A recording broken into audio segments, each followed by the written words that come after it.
So, I have been playing the Back 4 Blood beta all freaking weekend. So get this, I could have sworn that you had to sign up for the pre-order to actually get the Back 4 Blood beta, but apparently you could just like go to the website and sign up for it. And then once again, I thought I was too late because I didn't really realize this until Friday where the beta was already started.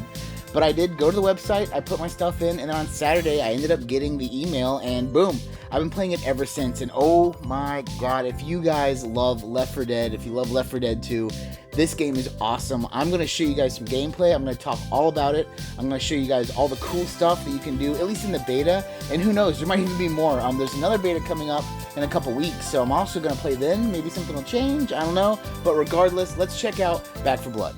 So be me in 2008, hanging out with my friends, right? Just starting college. This game comes out, made by a company called Valve, back when they made games, and it is Left 4 Dead. And I tell you what, this game was like such a breath of fresh air at the time. I mean, there was co-op experiences, don't get me wrong, but nothing quite like Left 4 Dead. I mean, the idea of 4 people teaming up and going through and like just fighting waves of zombies and then special infected zombies and basically making your way through kind of like a movie plot to the end where there's a big hold off and a big stand down. It was awesome. I mean, these games were so fun, just stupid fun. But Left 4 Dead was really, really simplistic. I mean, when it came down to it, there was like 6 guns. I mean, there's your handgun, a shotgun, a machine gun, a better shotgun, a better machine gun, and a sniper rifle. I mean, there's like nothing. But, that's all the game needed. It was just very simple, just a good time. And I tell you what, they only improved it with Left 4 Dead 2. Left 4 Dead 2 came out, they gave more characters, new plots, new accents for how they're talking. Same kind of theme, though, where everything's kind of a B movie, but they added more guns, more special zombies, more this, more that. But it was very incremental, very, very small potatoes. But I'll tell you what, Back 4 Blood is like, oh my god, if you love those games, it is that, but just like in the modern day. This game really takes advantage of everything that's kind of happened between 2008 and now, which, granted, is a long time. A lot of stuff's happened. I mean, think about it. Before, back in 2008, there wasn't really, microtransactions, and there wasn't... I mean, even DLC was kind of rare, And a lot of the ideas that we're used to, battle royales or different kind of random perks and things, that just wasn't a thing back then. This game takes the best of those items and brings them into a Left 4 Dead environment. I'm telling you, it is so awesome. It's such a cool way to put a twist and to modernize this classic formula that I personally grew up loving.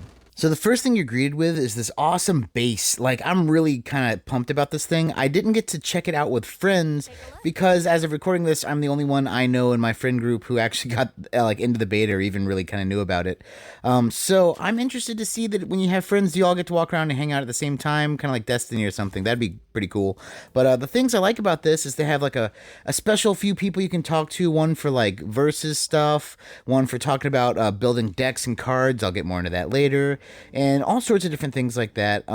They also have a really great shooting range, and the shooting range is fantastic because it has every single weapon in the game, or at least presumably every weapon in the game. Who knows if they'll add more or what, but I will say, oh my god, that is the first major standout difference to me, only because it's the first thing I really got to kind of play around with, and that is the massive amount of guns and attachments and stuff. This is so cool. And I'll get more into this later on when I actually get into the actual game, but I love the fact that they have all these different scopes and stocks and clips and different kind of bullets. And like I said, in the game, it goes even crazier than this. This kind of gives you just a hands-on of what you're going to physically be using, but the stats totally change in actual gameplay, and that is a huge thing. It's really, really awesome. Then you get into actually picking your character. Now, this is very interesting, to me anyway, because in the previous Left 4 Dead games, the characters were really just, you know, they had their own personality and their own funny dialogue, but that was kind of the end of it. This game, every character starts off with their own special perk and their own special secondary weapon. Not special to them, like, specifically. Like, you can pick up anyone else's secondary weapon in the game itself, but they all start with an individual weapon. And because of this, I totally had to pick Hoffman. No, not because he's, like, a crazy, like, conservative, like, nut job, because, you know, his dialogue lines are obviously hilarious because of that. No, I did not pick him because he does start with an M1911, which is, like, obviously way better than, you know, like a machete. No, I did not pick him because his secondary perk gives you, like, the ability to carry 2 grenades right out the bat. Like, that is very good. No. None of those reasons. The reason I picked the Hoff is because he, to me, looks just like John Goodman from the movie Arachnophobia. And, like, as soon as I saw that, I was like, oh, hell yeah. Like, yes, I'm going to play as Arachnophobia, John Goodman, you know, whatever. I don't care anything else. Just so happens he has a great perk and a really good gun to start with. But, no, that's the real reason. And that is why I will be playing as him throughout my entire play of this video and possibly into the main game. But then you get into the game itself, and I'm going to break this into 2 parts. I'm going to start off with stuff that's most similar to the old games, and then talk about the stuff that's, like, brand new to this. So most similar to the old games is, like, the gameplay itself, right? So, you know, guns, shooting, zombies, or in this game they're called Ridden, and then, you know, special infected. That kind of stuff is the same. I will say the gameplay in this feels a lot tighter. I mean, it just feels like, you know, this game was made in 2021 and not 2008. So that's to be expected. One new thing that I love about this game, earlier I alluded to the fact there's a bunch of scopes and guns and stuff, like way more than the Left 4 Dead series. That's actually really cool here because they actually have rankings in the sense that it tells you when you have different stocks and ammo types and clip types, like what goes up and what goes down. So you can really, like, trick out a gun to be really good, or later on in the game you can find a better gun to replace it. But I mean, there's all sorts of stuff here. I mean, you know, I really liked the SMGs, but there's some really good, like, assault rifles, sniper rifles, shotguns, of course, like heavy machine guns, all sorts of stuff like that. Also a wide variety of secondary weapons. I know they expanded the secondary weapons in Left 4 Dead 2, which, you know, honestly, I did not play as much as Left 4 Dead 1. But in this game, they have all kinds of different melee weapons, you know, machetes, axes, hatchets, baseball bats with nails in them. Then they have a whole lot of different sidearms, like a sawed-off shotgun, yeah, of course the Magnum, different Glocks. They have that semi-automatic Glock, which is really good. And one gun that I didn't think was gonna be that good, that turned up being actually really great in certain situations, was the Tech 9. Like, the Tech 9 just sprayed way too much. I just didn't see myself using it. But I had this, like, kind of part where they're all running up the stairs right at me, and it was a really great switch to weapon because you could just keep it at head level and just blast them all the way. One thing I'm going to say is a huge improvement, in my opinion, is the ending acts of a level. So if you played the Left 4 Dead series, you know, each ending had something you had to do, but they were all kind of the same. At the end of the day, it boiled down to survive 4 waves, and the last wave has, like, a whole bunch of, like, of the big tanks. And that's kind of what it was. You know, sometimes there was specific stuff like grab gas cans and fill up a generator or something. But, you know, pretty much it was the same thing. You know, yeah, just defend the waves and last.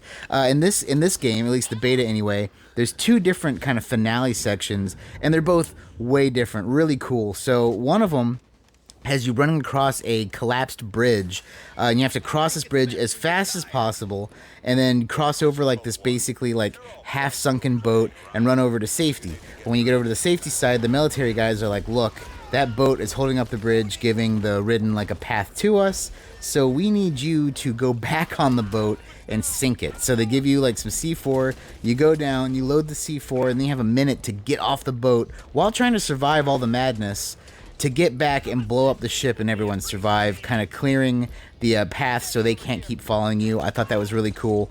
And the second one is maybe even cooler. The second one has you going through a bunch of, like a mountainous town with a bunch of caves. And near the end of Act 3, I think, you start collapsing the caves because, like, you know, basically the Ridden keep running out of the caves like an unlimited respawn point. So, you know, the whole goal is to throw in explosives and sink them. You don't have to do that, but it's just something that makes your life a lot easier. This one ends with a huge cave, and you have the ability to jump in the Humvee and drive right away, or at least, plot wise. But they're like, you know what? No, we need to close this cave off. So there's it's like a kind of defunct military base type situation. And there's a huge howitzer. And you have to load the howitzer 5 times and blast the cave to collapse it before jumping in the Humvee and everyone leaving together. And to me, that's really cool. I like this objective based ending a lot better than just survive the waves. Because, like, it's kind of. It puts because there is still waves you're surviving. Like, don't get me wrong, but like it's more like structured narratively in my mind. But I don't know. I like this a lot better than the regular finale endings. I'm really interested to see what else they have in store when the full game comes out.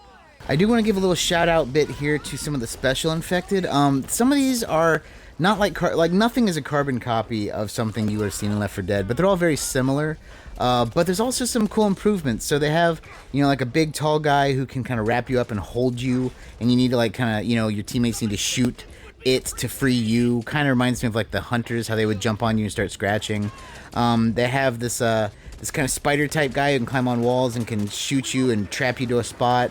And also slash the crap out of you. That's kind of like a hybrid of the hunter and like the spitter from 2.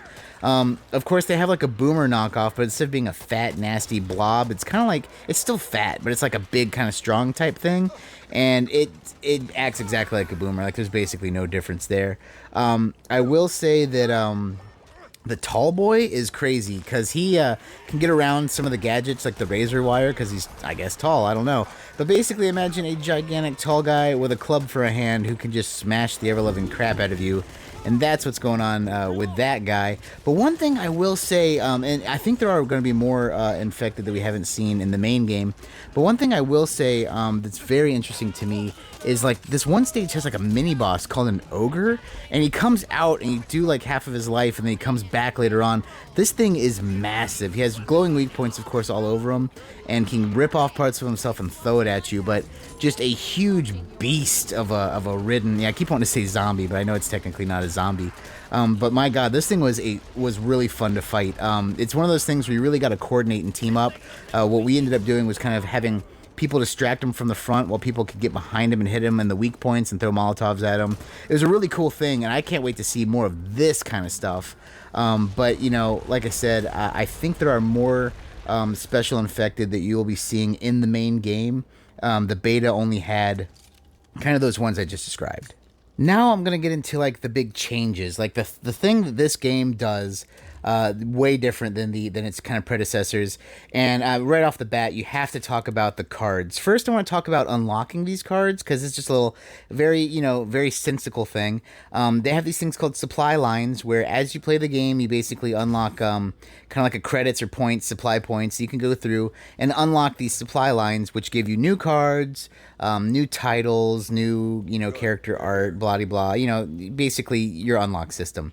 But now, what do these cards do? These cards are awesome. So there are 2 kind of cards. There's your cards, and then the game itself has cards. Now, if you played Left 4 Dead, they had a system called the Director, which, altered the game as you played based on how you played. And this game has that too, but it also has these cards. So let's talk about the negative cards first. I say negative, but in some ways they help you. So the cards that are against you, basically, they could do all sorts of stuff. They could be extreme fog on the level, or it could be, some more zombies, more special infected, or less ammo, or who knows. But they also have other kind of cards that kind of act as side objectives, and these change every time. They're totally random. It could be as simple as all 4 people survive. Could be don't get incapacitated X amount of times. One that I've seen several times is pick up this like item, like a crate or an antidote or something, and you have to get it to the next safe house. And the disadvantage of this is it will take your medic slot, so like your defib or your health pack. So you really gotta plan what you're doing. But then we have the good cards, the boon cards, and these are cards you unlock, like I said, through the supply lines, and you build your own deck. These cards can add on top of each other if you get the same card over and over again. For instance, I have one that adds like 15 to your health, and in a full playthrough, you can unlock a good, lot of cards. So I had 8 cards going, and 4 of my cards were health boons. So my health was actually, by the end, 200 instead of 100, with some other perks I had. all sorts of stuff like that, aiming down sights quicker, extra capacity for ammo, all sorts of stuff. So it's really, really cool. The card system really opens up the game, and to me, it gives me huge replay value. So a problem I had with the original series wasn't that the replay value wasn't there, but the replay value by yourself wasn't there. Because when you're playing by yourself, like there's nothing to kind of go for. So like, I trust me, I love Left 4 Dead 1 and 2. I mean, love them. But they're so great with friends. And, you know, when your friends aren't online, there's not really too much incentive to play. However, with this game, there is incentive because, you know, it's like, you know what, worst case scenario, if no one's online, you don't want to play with randoms, you can still play by yourself and be getting points to unlock more of these cards to kind of build your deck. Now, the deck building's also really cool. You can have, you know, a large amount of cards in there. So, you know, your first thought is, well, maybe I want to put all these really good cards in there. But when you are choosing cards in between rounds, you need to know that you only get 5 at a time from your whole deck. So a strategy that's very viable is to make a deck that maybe only is 5 cards. It's 5 cards that you want to stack. Like, you know that you're going to need a whole lot of health because you're playing on veteran mode, or you know that you have a melee build, so you want to use that one where every time you kill a zombie you gain 2 health back with a melee weapon, and maybe you want to stack that 5 times. So you can actually kind of force the game's hand to give you cards you want, or more cards you want if you are planning on stacking. And that is really, really cool. And some of these cards apply to your whole team, so it's something like really to dig into. And this is like what I'm kind of most excited for with the real game, because I mean the options are limitless. I mean, I have no idea what kind of cards are actually going to end up existing.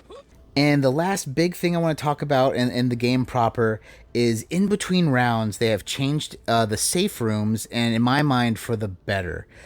So the safe rooms before used to pretty much just have a big stack of unlimited ammo and like one of every kind of gun depending on which part of the stage you're in. Well, now they have these kind of like loot crate things while throughout the level you can find copper, which is like just the in-game money that you just find around, and it resets every time you start a new match. But that copper can be used to buy stuff. It could be, you know, first off, they always have the items like that you would normally have, like grenades, Molotovs, health kits. You can always buy those and keep up to snuff. But you can also, there's 2 random guns, and then of course the further along you are, the better they are, and 2 random attachments for guns, which once again, the farther along you are, the better they are. But also, you can replenish your ammo, but there's 2 team upgrades, and they cost a fair amount of the in-game currency. They cost like 1,500 coins, but anyone can buy them, and it gives stuff for the whole team. So if you keep buying these consistently, if you make an effort to get the copper and keep buying these consistently, I mean, by the end, your team's going to be way better off. I mean, we had a couple, I mean, there's somewhere it's like all support items, you can carry 2 instead of 1, or 3 instead of 2, or you can carry more ammo as a team. Health items heal more as a team. I mean, all sorts of stuff. So it's really, really cool. I love this part of it. It really makes teamwork kind of like, it's kind of weird because, like, on the one hand, you know, everyone's going to be trying to get greedy to get the money, but you also want to get the money together and spend it on each other in that sense. And, you know, so that's kind of like another way that really kind of boons the teamwork aspect of it. Another thing I did want to touch, I just remembered this as I'm saying this. You know, they have these health cabinets in the game. On easy mode, you get 4 free heals. On the other modes, you don't. But that's another use for the copper. So it's like a health cabinet that heals, I want to say like either a quarter or maybe a third of your health. It heals a pretty good amount. And like I said, if you have enough money and it's worth it to you, you can actually end up like fully healing up at these spots, kind of like a little rest. But just like anything else in these games, it's totally random. I mean, there could be a cabinet in this room on this round, maybe not next time, or, you know, who knows. But yeah, on the whole, I mean, like I said, this game is like the modern Left 4 Dead, and I'm a huge, huge fan of it. But there's one more thing we got to talk about, and that is the multiplayer. So I'm going to be the first to say that multiplayer versus multiplayer is not a thing that I'm like a big fan of in games like this. I mean, like, I like versus multiplayer, but, you know, I like a big battle type thing, like a Battlefield or maybe like Halo. And even then, like, I'm not really too big on the versus, but, you know, I would be doing y'all a disservice if I didn't talk about it. And I'm not going to lie, the concept here is really cool. I happen to be very bad at it, but it's very cool. So 3 rounds. Basically, you take turns on different maps, which are just maps from the game. And, one turn you're the humans, one turn you're the Ridden, and it's whoever survives the longest, i.e., if you're the humans this time and you survive 1 minute and 34 seconds, and then you switch over to the Ridden and they survive 1 minute and 35. Once they hit 1 minute 35, so they've survived longer than you, boom, it ends, they won. Now, the way it works is as you play as the Ridden, you unlock points to make the Ridden stronger and better.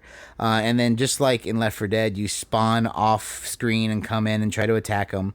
But they've added kind of a battle royale element where they have like a circle that closes in, and that's really, they had to do that because that's the only way you could really stop some of these one-sided matches from lasting forever. Because I mean, if you're survivors and you're super duper good, or maybe the people playing the Ridden are just super duper bad like me, then they could inevitably stay there for 10, 20 minutes, who knows. So to make it more fun, of course, they have the ring close in. I think it kind of caps out at 6 minutes, and I'm telling you, these things do go kind of quick. So if you last 6 minutes, you're pretty much gonna win. So I think they kind of call it at that point anyway. But it's pretty cool. So as the humans, though, you start off where you have like a little bit of time to go collect gadgets and weapons and stuff, and then it's just, like I said, hold out and defend. But that's it for the versus multiplayer. You take turns, best 2 out of 3 who can last the longest. Once again, not my cup of tea, but a very cool thing, and it actually has its own set of multiplayer cards, like the perk cards. But these, I think, are, you kind of build your deck from a full set. This isn't something that I've noticed you have to unlock. So I guess everyone's on the same playing field, which is good because you don't want it to be like unbalanced in that sense, just unbalanced in the RNG nature of it. But anyway, that is the multiplayer aspect of Back 4 Blood. So like I said, I've been having such a good time playing this over the weekend. My only regret right now is that I didn't have other friends online playing, but playing with strangers was not that bad. The voice chat works really well. The cool thing was the crossplay, playing with people on computer, playing with people on different versions of Xbox. I mean, it's very seamless. I didn't notice any lag or any craziness. There was that one glitch, but that glitch was freaking awesome, so I don't know if I even want to really call that one out. But hey, what do you guys think? Did you get to play the Back 4 Blood beta? Is it something you're interested in? Is it something that you're planning on buying? Is it something you're planning on doing on Game Pass? Let me know in the comments down below, because currently, I think I'm going to myself buy it to support the creators, because my god, do they deserve it. Hey, that's going to do it for us today, guys. Once again, thank you so much for watching. Thank you so much for subscribing. If you haven't, please do. It'd be really cool. And hey, as always, my friends, take it easy.